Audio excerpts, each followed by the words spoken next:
Welcome back to the channel, guys. My name is Eric Johnson Jr. And for those who haven't seen my content before, I try to do all things racing. So if you like that kind of content, make sure, however you're listening to this podcast, to hit the follow button, subscribe, whatever you can to join the family. We really do appreciate the support if you enjoy this kind of stuff. I truly do try to pretty much take up any opportunity I can in motorsports. So if you like that kind of content, this is definitely the place for you. But I want to welcome you guys all back to the second episode of In the Driver's Lounge with Eric Johnson Jr. I'm Eric Johnson, for anyone that doesn't know. Driver the number 19 Chevrolet for Bill McAnally Racing. And that's what some people know me as, and some people just know me as Eric.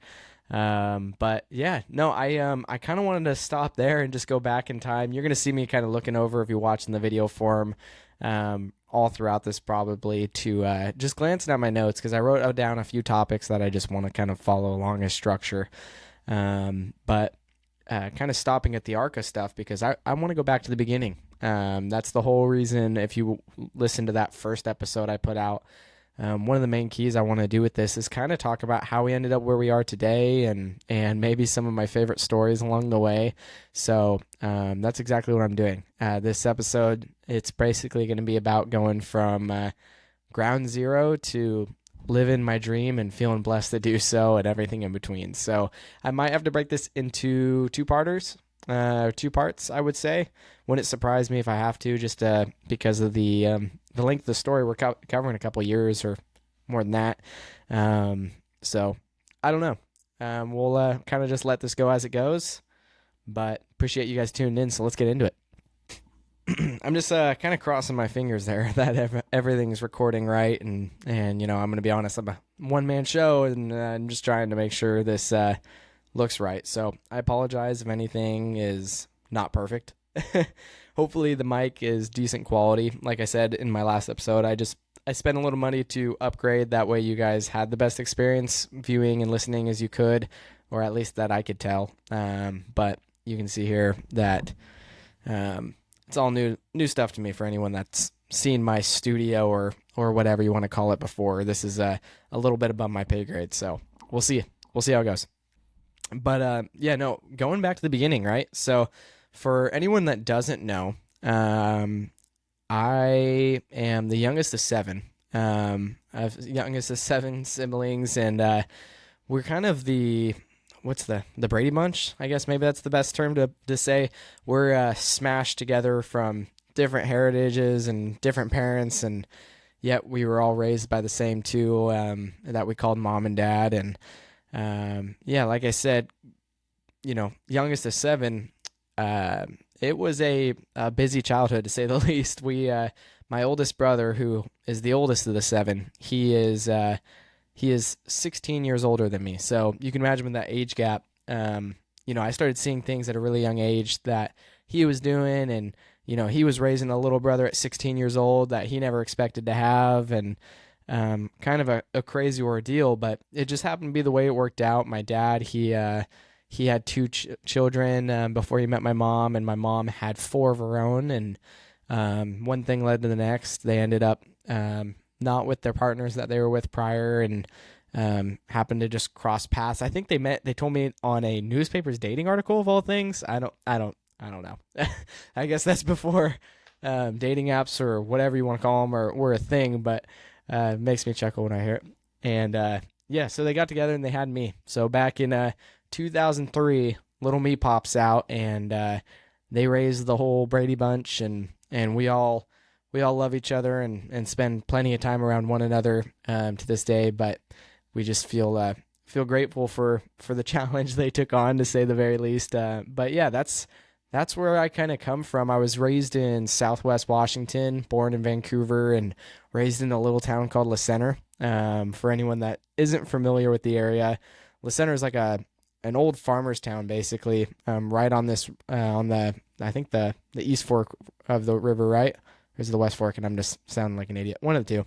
Anyways, it used to be like a town where old sternwheelers would come through and establish. It's still kind of a country.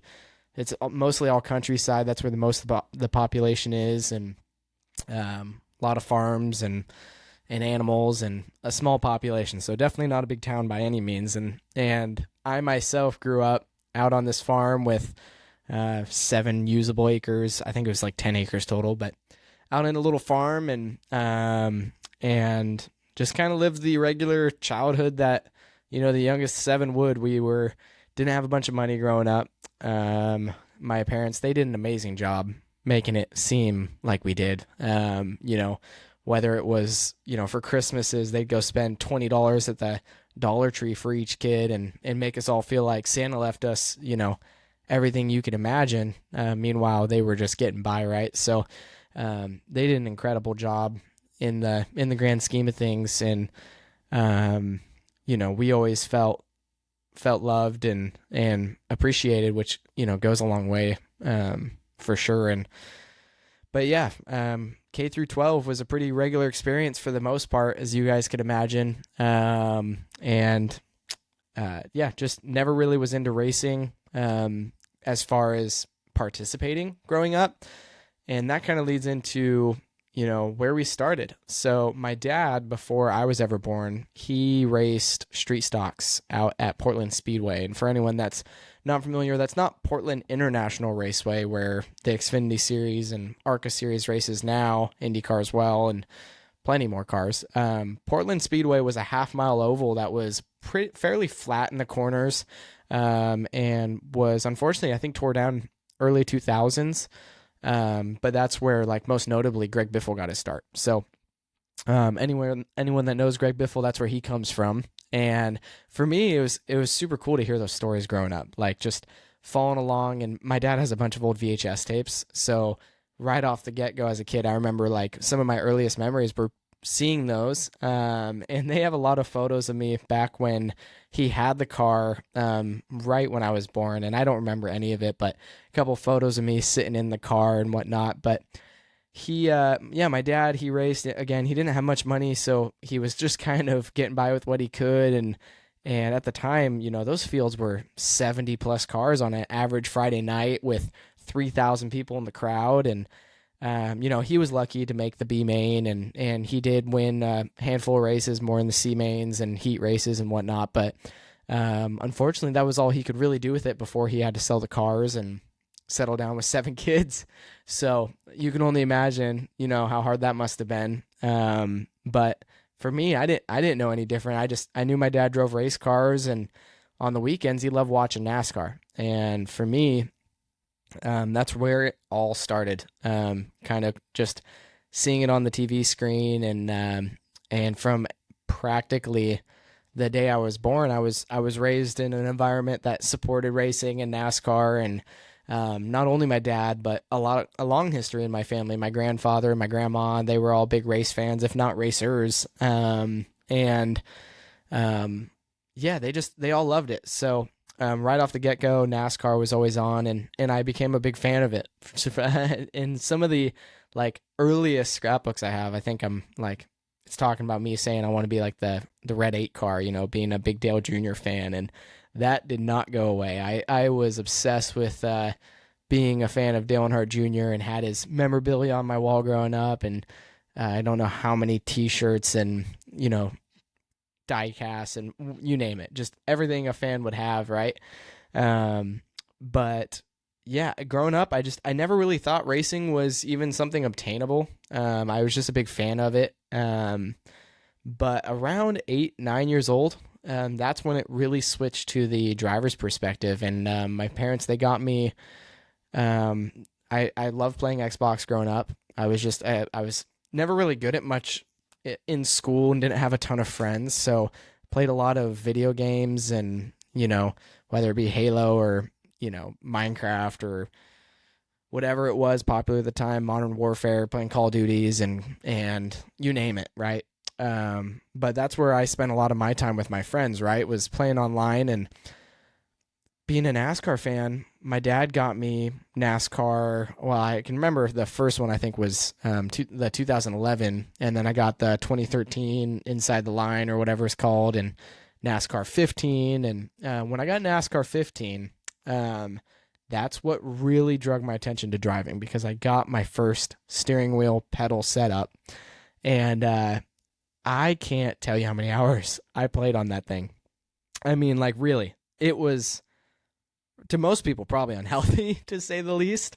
I spent a lot of time playing this game, and it got to the point where I was, we had league races with me and a couple friends I ended up meeting on there. One of them being my buddy Keith, who still supports me to this day from back in Massachusetts. But him and me and a couple other guys had this league, and keep in mind we're 9, 10 years old at the time.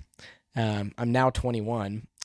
For anyone that doesn't know, but yeah, playing, we would have races every Tuesday night where we'd spend hours practicing, and you'd be like 4 of us racing these cars around, like, say, Kansas or Texas. Texas was always our favorite track in NASCAR 15. And we would take it so seriously. I mean, points and posts and having our social media pages, and we would have meetings, and it was always about trying to twist the rules so it helped you but not the other guys, and just you name it. It got me so hooked on trying to be better on track. I spent so much time talking about it, not only at home but at school, and like being obsessed with NASCAR in general. And that's what got me hooked. That's where my interest began, was on video games. Like I said, from a young age, that's where I got my enjoyment and time with my friends, and I just got lucky enough to focus it around driving race cars. And so fast forward a little bit into, let's say high school. Still at this point, I had not driven a race car, had any conversations about driving a race car. It was still very much focused on just getting by with our family. My parents at this point had purchased or I guess I should say, purchase is probably the right word, but had bought out a small property management company, which took practically every penny we could, that we had growing up, from the stories they've told me, and maybe one day I can get my dad or mom on here to really give you guys an idea of what it was like. But from early on in my childhood, they were trying to get this company up and going, and like I said, in high school, 7 kids, and some of them are graduating, and trying to get cars and all that. Me driving race cars was definitely not the priority whatsoever. And so I just kept it on the video games and kept going to school. But when it came down to about 14 years old, I think is what I was, my family and I happened to be traveling to, I think my dad and I, we were going to Auto Club Speedway. And we went out there together to go see the Cup race, stopped at Kern County to go see the K&N race in Bakersfield at the time. And, made a lot of memories, but one of the coolest things that I remember on that trip was we hit this go-kart track that was my first time ever going to like a real rental go-kart track, if that makes sense. And so, my dad threw me out there, and I thought I was in the Daytona 500, if you ask me. I'm thinking to myself, this is the biggest deal in the world. And so I'm going all out, and of course, race finishes, whatever, and we all look at our results, and here it was. I was at the top of the board, and they threw me in with the adults, and I don't know, like what I said I was at the time, but I was young to a certain extent, especially against the guys I was racing. And I guess there were some regulars there that the employees noticed, and they came over and told my dad, they're like, hey, your kid, he must like race go-karts, right, or something, does he race? And my dad's like, no. He plays video games a lot. And they're like, holy crap, you should bring him by for one of our league races. And we didn't live there, so kind of had to let that go. But that was kind of the first time my dad was like, that might be fun, right? And so and this is again from stories he's told me, so piecing this together for you guys to understand from a little bit of both perspectives. But from what he's told me, that was like the first time he was like, yeah, this might be something we can think about, right? And just kept going to races as a fan, watching them on TV. We'd go to Sonoma Raceway every year. That was such a fun and important trip to me. It was our closest track being in Washington at the time, and myself, my grandmother Donna, who's my dad's mom, and then my dad, Eric Sr., we'd go down to Sonoma every year, road trip down. It's like 10-hour drive or whatever. And yeah, we would just go, and honestly, props to my dad, you know, letting me go do my thing. But when we were there, most of the time I spent my time down in the pits, or not, should I say the pits, but the fan zone, right? If you've ever been to a NASCAR race, it's pretty typical. They got the gates kind of all the way around the garage and the fan area with the manufacturers, got all their cars on display and whatnot. But I was just glued to the fence where the garage was. It got to the point where we would go back there year after year, and the same security guards that work as volunteers at Sonoma Raceway would recognize me and be like, kid, you're back again, And I'm like, yeah, just trying to get my signatures or autographs from drivers and doing just whatever I could to meet those guys because they were superheroes in my mind. And I was so obsessed with the idea of meeting these drivers, and looking back on it now, it's funny, but even some of the people I race against today, I spent hours waiting for them to walk by so I could get a picture or an autograph, and it makes me laugh now, but it was such a serious thing to me. Like, to the point I'm a little concerned. Like, if I was somebody looking back, like, God, kid, leave these people alone. But I did what I had to. I wanted to meet them. They were my heroes, right?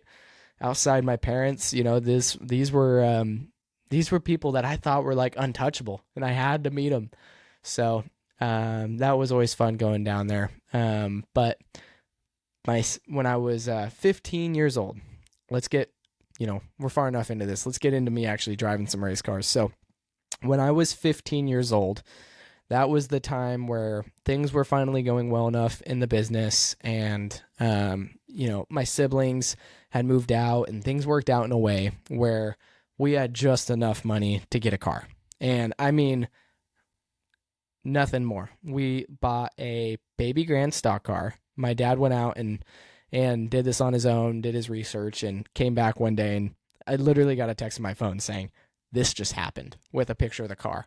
And I remember just screaming. Like, I didn't know if it was for me, for him. Like, I was just like ready. I don't care what I got to do. And keep in mind, at this point, I had zero experience with anything in the automotive industry. I mean, we're talking what my dad taught me in the driveway is we're changing brake pads or headlights on our, Suburban growing up. That was it. And, so I had no clue what we were getting into. But my dad and mom were kind enough to help me get my start at that age. You pretty much have to if you want to start. No kid's gonna go out and buy themselves a $5,000 to $10,000 race car or whatever. You start, carts or even a few grand these days, up to, you see legend cars like almost 20 grand. Some of the winning legend cars, it's outrageous. So, to expect a 16-year-old or 15-year-old at the time to go out and buy that is just not something I was considering doing. Some people might, but I was content playing video games. And so my dad brings home this car, drops it off, and practically the summarize the story was, hey, we had a sit down conversation. Here's your car, I'll help you get the trailer and figure out a way to get it to the track. And we just started on my on a family member's open trailer that they had, flatbed, that they let us borrow. And it was, I'll help you get it there, but everything else you're gonna have to figure out on your own, because this is your responsibility. And at the time, I didn't really know what I was getting into. I was like, yeah, sure. It's kind of like when a kid gets a puppy. Yeah, I swear I'll take it out. I swear I'll take it potty. I'll clean up after it. Doesn't always work that way. So, we got this car, and fast forward, we just took it as it was to the racetrack for the first time when I was 15 years old on a practice day, up to South Sound Speedway, which for anyone that's watched me for any amount of time, that's where I started. And take this thing up there, and we met the guy that sold the car to my father there, Sean Jones, who by the end of this all will become important as one of the many people that are helpful to getting us to where we are now. But Sean Jones and Derek Presley are the two people that kind of orchestrated the sale to my dad.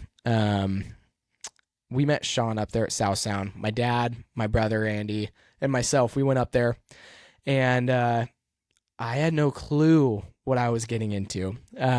This Baby Grand looked like, for anyone that's not familiar, a Baby Grand is a 2/3 scale late model that's powered by a Yamaha R1 motorcycle engine, which on a street bike makes about 200 horsepower. You put it in a car with, a drive shaft and a quick change rear.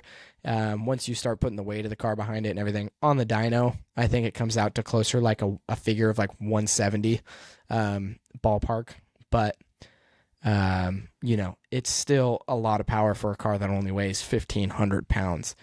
And this was the first thing I'd ever drove. Never, keep in mind, never been on track, never been a go-kart racer, never been what a lot of these kids nowadays have to go through to get to where I wanted to be, which at the time I didn't exactly know where, other than I wanted to drive in NASCAR. And so we unload this thing, and they're like, yeah, it's, you're going to have to learn how to drive it around the pits first. And I was like, what do you mean around the pits? Like, let's get on track. Well, I've played all these video games with a clutch and knew what a clutch was and how to use the clutch. And little did I know, when you get in a 1,500-pound car with a motorcycle clutch, trying to get that thing to grab is a little bit more tricky, you can say, than, just your old standard pickup truck that mom or pa would teach you how to drive on the country roads, So jump in this thing, and I'm like, they're like, you got to rev it up. I'm like, rev it up to like $2,000. They're like, no, you got to do more than that. $4,000. And I like, at this point, this thing's singing. And I'm like, oh God. And let the clutch out, whatever you want to make your sound for stalling was, fell on its face. A few minutes later, kind of putzing this thing around in the pits, figure it out. You got to rev this thing up to like $4,000 or $5,000 and slip the clutch to get it rolling. But that's just with how much they weigh to what's in them. Just kind of the thing you got to do. But got used to it, rolled out on track. And I think you can still find, if you go back to like the very beginning of my YouTube channel, I am not one to remove content, no matter how I feel about it at a later date. I didn't know what I was doing at the time, but I did record. I did post the video of me going out on track for the first time, and the majority of it is audio that will make your ears bleed, and a camera mounted in a way you probably can't see, but you will see in the car if you go back and watch that. I spent the majority of the session driving about 3/4 of the way up the track, as close to the wall as I thought I should get at the time. Putzing around. The wheel, I did not know how to work on this thing. So I get in the car and I'm like, okay, the steering wheel's mounted up here. And for anyone that's not watching the video, I'm holding my hands above my eyes. I just thought that's what it was. Like, you just got to get used to it, I guess, right? This race car has a high steering wheel. Little did I know everything in a race car is adjustable. Same thing with the seat. I was stuffing to this day, if you look under the pad of my Baby Grand in the seat, I have a Greg Biffle stadium seat from his National Guard 16 car days, from like that you'd get at a NASCAR memorabilia like trailer.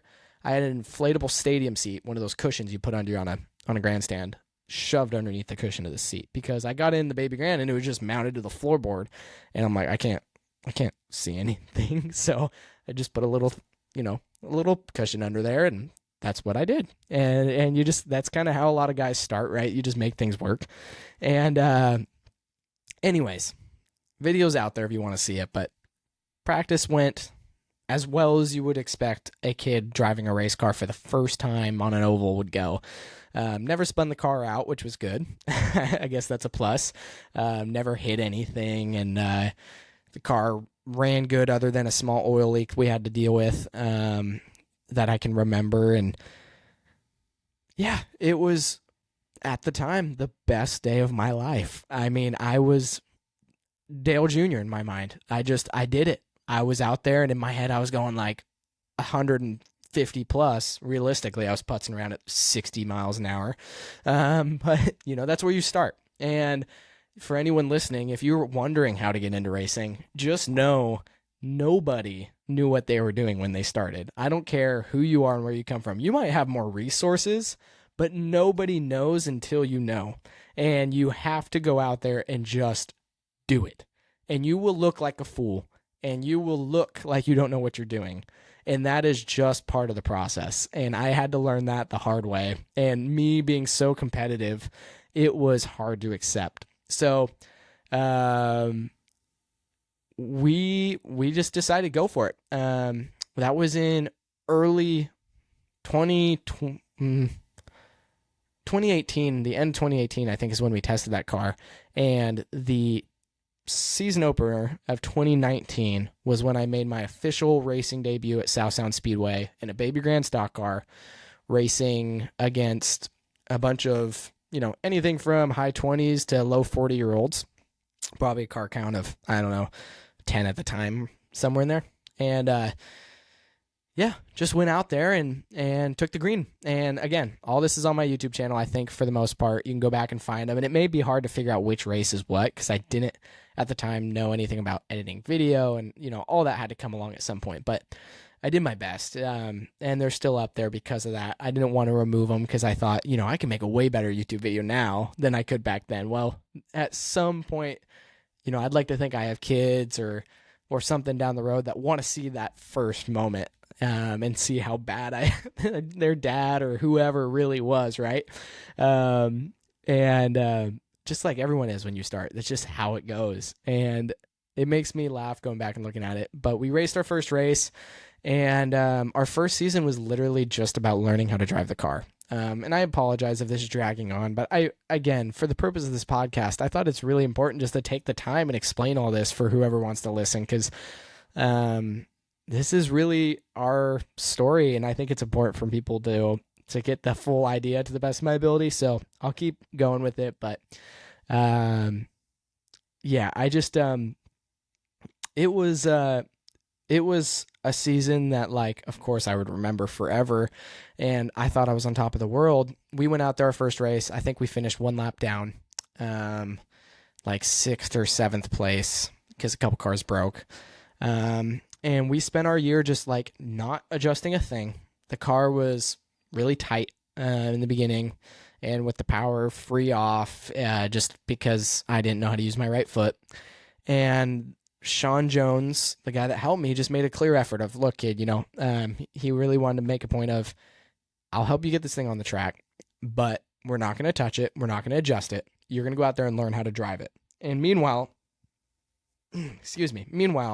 Sean's out there leading the races, winning them, and I'm thinking, God, what I would do to be like this guy, who, again, any time he spent helping us was not time that he owed us, but spent a lot more time than most people could imagine trying to help me. I mean, even when I was at home trying to figure out how to bolt the wheels on this thing and make sure it had oil in it and, just set air pressures, Sean would spend hours on the phone with this, at the time, 16-year-old kid. And, some people may go, well, that's, a little weird, but no matter what anyone's opinion is or what anyone knows about Sean, there is no doubt that I owe the guy that, that he was there in the beginning, and without him kind of holding our hand through the very beginning of racing, I quite honestly probably would have been scared off. And I think that happens more often than people think. When racers start, I think people get discouraged so quickly because you do come from a competitive background, being a race car driver. That's just how it goes. And, to be that kind of person and to go out there and suck, quite honestly, it's hard to do. And it is so easy to walk away from. People are going to buy your car if you post it for sale.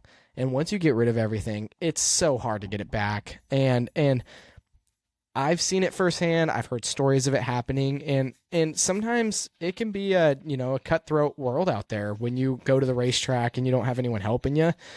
I mean, to just be realistic, it can be hard to feel like you belong. And thankfully, I was so lucky to be surrounded by a great group of people that I had done nothing to deserve their efforts or trusts. Meanwhile, here we were at the racetrack on track because of them. And I think that's so important to talk about, because ever since that day, I've done, what I can when I see opportunity to return the favor. But people applaud me for getting to where we are now. And if only they knew how often, really, like how often throughout our journey it could have collapsed. And if it wasn't for all these people coming and stepping in, and you'll hear more of them about more of these people as the stories go on and this podcast has more episodes. But if it wasn't for the people that spent the time to sit down, talk to me, coach me, push me in the right direction, open doors, say, hey, kid, want to do this, want to learn about this, want to come try this. Hey, why don't you join us here? It's something that's so easy to do, but so little people do it. And everyone, like I said, has to start somewhere. But coming from somebody that went through that, I think it means more to me now looking back at it than it did at the time. I was just kind of oblivious to what was going on and didn't realize how rare it was.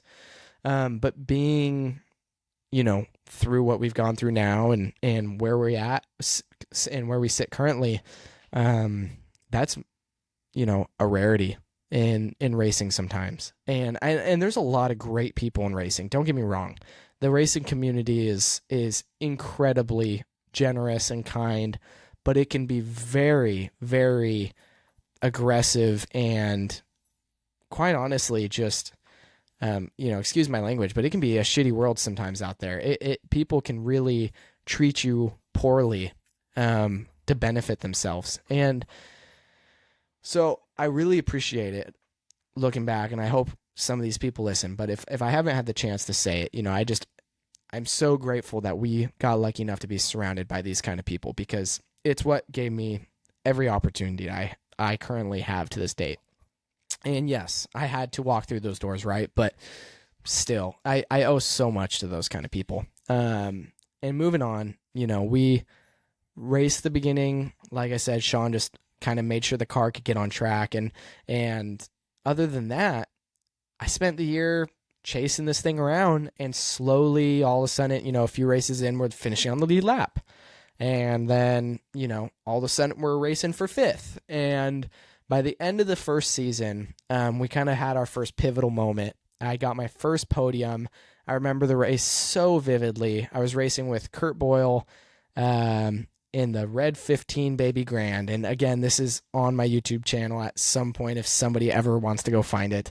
But we raced side by side for what felt like the whole race, but was really only a handful of laps for third place. And I was on the outside of him sliding this thing around. And it was the first time I put up a fight. I spent the year trying to get out of people's way. My dad was on the radio just telling me, hey, kid, don't be the one that people talk about after the race that, and if people had less to say about you when you started, the better, because that meant you were doing what you should and staying quiet and learning, instead of causing havoc and being in the way, right? And that was kind of the impression that we tried to, or I guess that was the message my dad tried to give me early on, which I think was a good thing, to just be cautious, especially in the cars that we were in.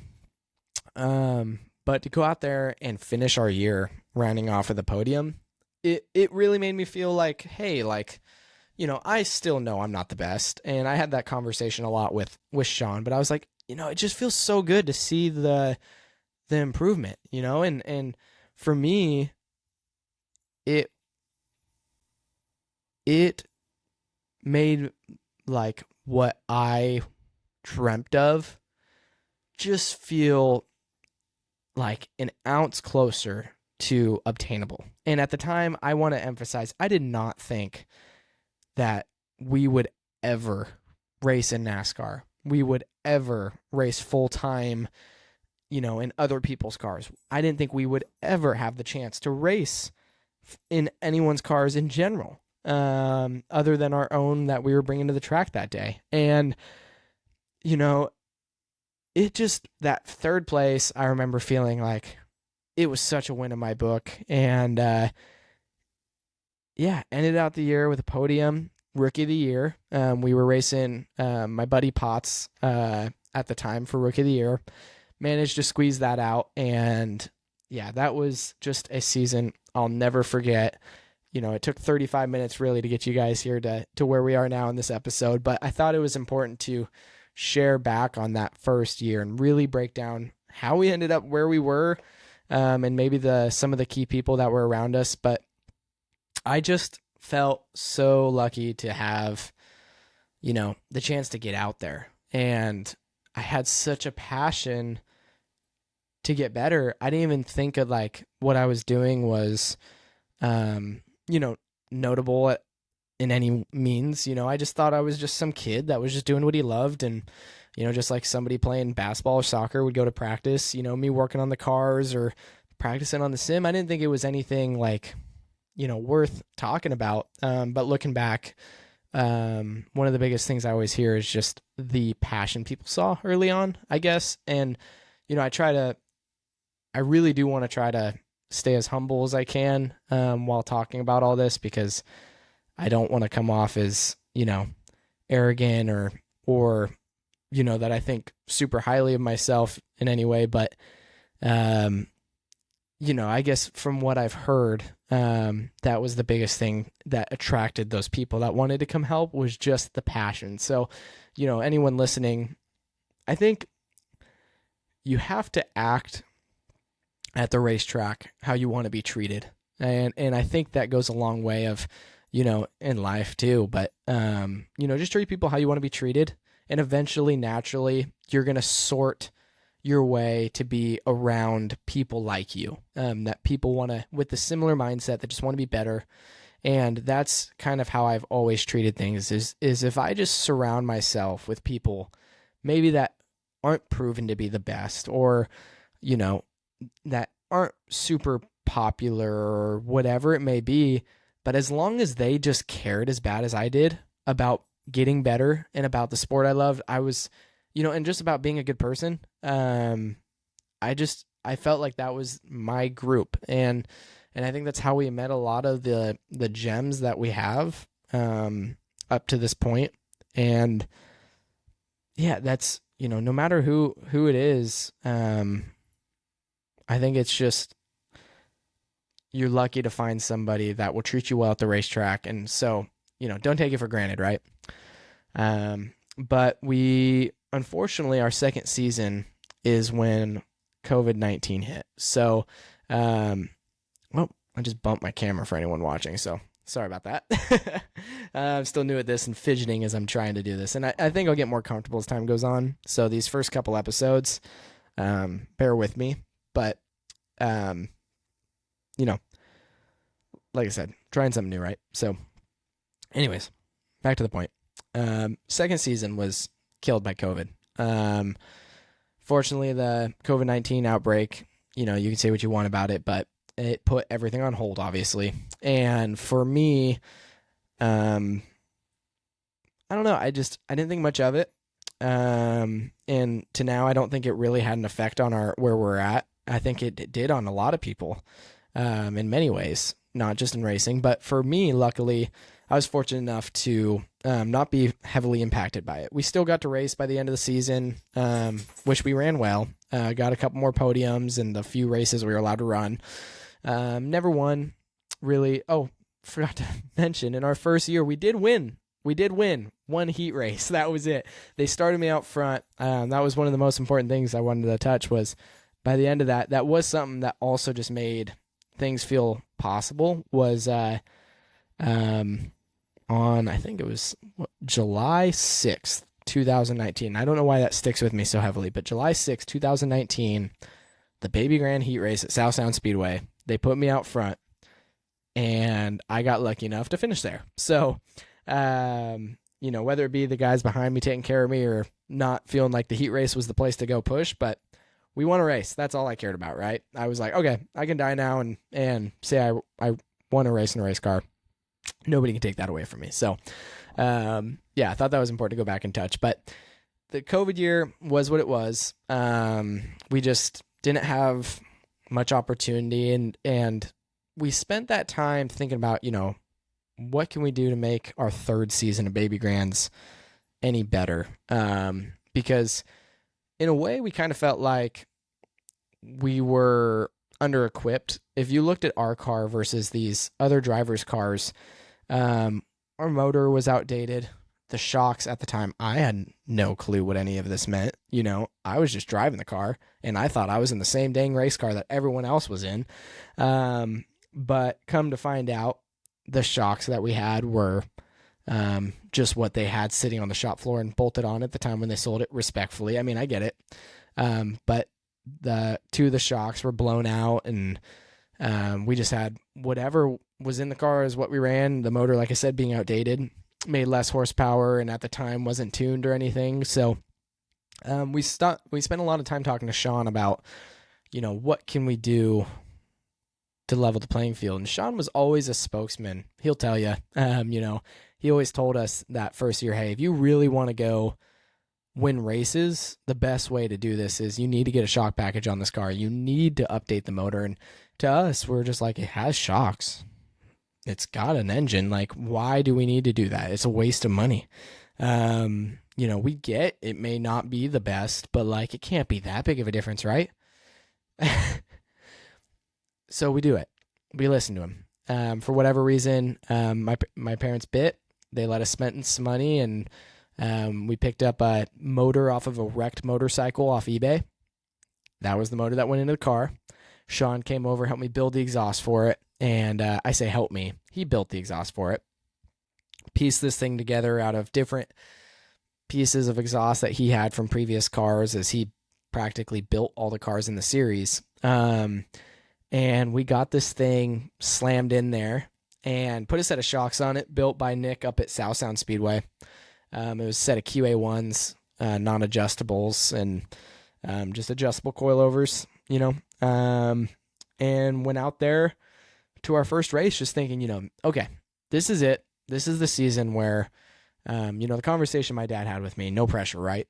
He said, we've given you a year to go out and kind of figure these things out.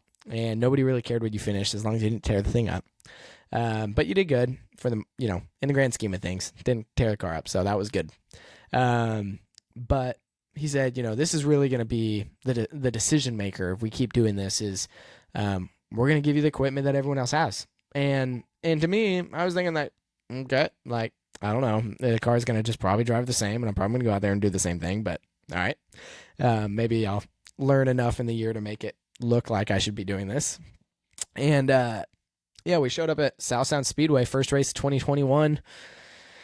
Rained a little bit that night, wasn't anything special, and because of COVID, again, you can find this all on our YouTube channel, but because of COVID, nobody was there for the most part. There was very few people in the stands, and we rolled out on this cold night and took the green flag, and next thing I knew, I'm in the lead. And kind of just like trying to do my thing, thinking like, okay, when are they going to get here? When are they going to get here? Because I spent that first year just like, I'd get out and I'd just stare out the windshield and just wait for my dad to say, all right, looking inside here, let him go, and let the fast guys by. And we just got out there, and it took some time. I was shocked by how long it took for my dad to even say anything. And I think he was kind of just watching, thinking the same thing, like what's going on? And anyways, about 10 laps in, my dad comes on the radio, and he goes, all right, Sean's made his way up to you. Don't go to sleep on me here. And I look in this little driver's side mirror that I have on the left side. For anyone that's not super familiar, a lot of drivers have a blind spot mirror, a circle mirror in their left side. And it's a requirement in NASCAR, but in our little car, it was just in there. I didn't put it in there. Didn't know they existed at the time, but it was in there. So I used it. And going through 3 and 4, I enter down South Sound, notorious for its wide entry into 3, tight exit off of 4. I go into 3 and I see this flash of green in my mirror, and I think, here we go. And I see Sean, and all I can think to myself was like, for the first time, you can't let this go. Like, you can't. This is like what my dad was saying. This was our year. If you can't beat these guys, like, you're not gonna do this. And I closed the door for the first time. I just remember turning down, and the spot in my mirror went away, and I thought, oh, I didn't get spun out. That's cool. And from that point on, the race went how it went, and I think Sean may have even had mechanical problems at the end of it. But he stayed out there the whole race, but he was struggling when we drove away and ended up winning our first race, the first race of 2021, which was just so big for us to like see. Man, we spent that season with subpar equipment thinking, this would just be a good read. And to go out there and win our first race when in what we thought was equal equipment, and as equal as you can really get in race cars, it spoke volumes to my parents and I. Like, not saying we were going to be the best or we thought we were the best, but in a way it was just like, okay, when things go right, and in this case it did, and when the stars align, we got a chance out here. And that made us feel for the first time, I think, like we belonged. And it in a way I felt was pretty contagious, because a lot of the people around us, I think their attitudes changed after that, including some of the people that were helping us, kind of took us a little bit more seriously. But still, at the end of the day, I was this 17-year-old kid or whatever at the time who, was nobody in racing. And yeah, we went throughout the year, and it just kept getting better and better. Won trophy dashes and heat races and finished every race in the top 3. And July 6th rolls around, and the biggest thing in this year that was hard for us, and I'll try to just say this with a straight face the best I can, but like I mentioned early in the episode, growing up, my grandma was always around the racing with us. Would go to the races with us, and when I started, she was our biggest fan. She was our cheerleader. She was there for every practice lap, wanted to watch every YouTube video with me afterwards and talk about it. I mean, it got to the point where even when we were going to those NASCAR races growing up, before I ever had any idea that I was going to be in a car, she would point to the track when guys were out there and be like, that's going to be you someday. And I was like, oh, whatever, thinking I'm, some 12-year-old kid playing NASCAR 15 at home. But, she just always believed, and that meant the world to me now looking back. And I don't think I appreciated it for what it was at the time, but she just never failed to have faith. And it meant so much to look up knowing that somebody was consistently there, even when I thought, maybe I'm not as good as I want to be or whatever. We were just enough. We were always enough for her. And unfortunately, in 2021, she was diagnosed with cancer, and she fought her battle. But in May, it got, much worse, and pretty rapidly, she went downhill. And one of the greatest moments I'll have to this date is after our first win, that season opener, going back and giving her a call. I have still the video of the call. My sister was kind enough to record, but she was sick at the time, and to call her after that race and tell her we did it, she told me she wasn't surprised, and that she loved me, and she knew it was going to happen, and for the first time I believed her. And we went that year knowing that she probably wasn't going to be there for much longer, and unfortunately she did pass early in the season. And our first race back was July 3rd, one of the biggest races of the year for South Sound Speedway. And, sorry, heavy topic. but I do think it's important to talk about, and I'll try to, wrap up after this. But so anyways, she unfortunately passed away, and before she passed, one thing my grandma said to me, I was in the shop working, and we had a Ring camera mounted on the wall so we could just kind of watch the cars, right? Security purposes. Anyways, not important. And one day I was working under the baby grand, getting it ready, and my grandma comes on the Ring. My dad was visiting her at her house while she was going through her final days battling cancer, and she got a hold of his phone, came on the Ring camera, and figured out somehow how to talk to me. Whether my dad showed her or not, I don't know. But I hear this voice go, "Hey, Baba!" And I pop my head up, and I'm like, "What in the world?" I was like, "Hello," and I heard it come from the camera again. "Baba, come here!" And it was my grandma on the Ring. I go over there, and bless her soul, she goes, "What are you doing?" So I'm working on the race car, Grandma, trying to get it ready for our race. And she goes, "Well, you got to save me a seat." And I said, "Grandma, you can't go to the racetrack. You know this, And as people do in that condition of, unfortunately, they start to lose track of reality a little bit. And I thought that's what was going on, but no, she goes, "No, silly. I don't mean the actual racetrack." She said, "When I'm gone." And my heart dropped. And she goes, "I want you to make sure you find a way to save me a seat in that car when I'm gone, because I want to see every lap." And it's hard not to get emotional. But I remember her telling me while she was on that camera, she said, "Take me for a lap around Sonoma too someday. I really want to go for a lap around there." And at the time, I never would have even thought it was possible. And unfortunately, she passed, like I said, and we went to the next race, which was the July 3rd race. And from that point on, I had some of my grandma's ashes into a necklace that all me and my siblings and a lot of people that loved and knew my grandma carried with them. And her whole concept was, just, leave me in places I'd want to be. But for me, she told me to carry those with her. Right. And so for anyone watching, the live stream, or I guess not the live stream, but the video feed, if I can work it out under my headphones, I still wear it to this day. And my grandma still rides every single lap with me.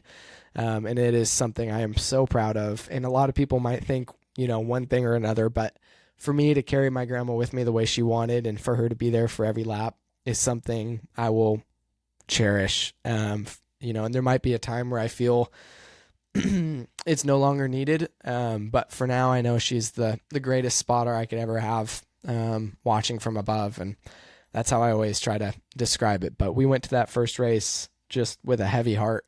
I remember posting about it right beforehand. And I was just so lost, as far as I knew I wanted to be there. I just didn't know what role I should play.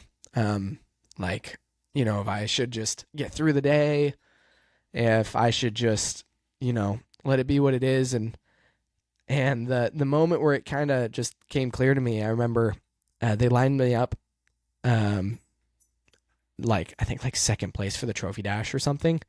And my dad comes up to me and leans in the window, and he goes, "All right, listen, dude, everyone's here watching today because obviously my grandma passed and everyone knew that she wanted to be there. And so he said, just don't do anything stupid. Just go out there, run your race, but just maybe back off this time, being the trophy dash. It wasn't for points or anything." And he said, "Let's just get to the main event." And I just remember looking at him and saying, I don't think I can do that today. Grandma wanted us to win, and that's what we're here to do. So I think I got to go win this race. And he said, "Okay, and we rolled out there and went out and won the race, won the trophy dash." And I thought, okay, this is it, right? For the rest of the night, I thought, okay, we got to win. A lot of the stress is gone. Go out into our heat race, and I felt the same way. We started in the back, and I was like, okay, I got to just keep going with this. And I followed my buddy Sean all the way through the field. We were making our way. We passed the field 3 wide on the outside, trading our way to the front. It's one of my favorite pictures, watching us jump over the pit lane entry. One tire off the ground as we're 3 wide going down into 3, turn 3, trying to take the lead in this thing. And I followed him up. He was in, I think, first, and I was in second, taking the white flag, coming out of 2. He goes wide. I think he sees me. I thought I had the momentum. I go to his inside, and next thing I know, I'm crossed up as Sean's turning down into turn 3, and I'm not expecting it. And I spun him around, gathered it up, and finished the race. And I felt like, what the hell happened? He had to know I was there. And I come on the radio, and my dad tells me, he's like, well, you've wrecked somebody. And I don't know how you're going to explain it, but you just wrecked somebody for the first time. And I remember thinking to myself, like, there's no way. And I had to accept it. I got out of the car. Sean came over and talked to me. He was upset, obviously. I would be too, looking back at it. I wasn't fully there. It was really his line. But in a way, I also thought he left the door open.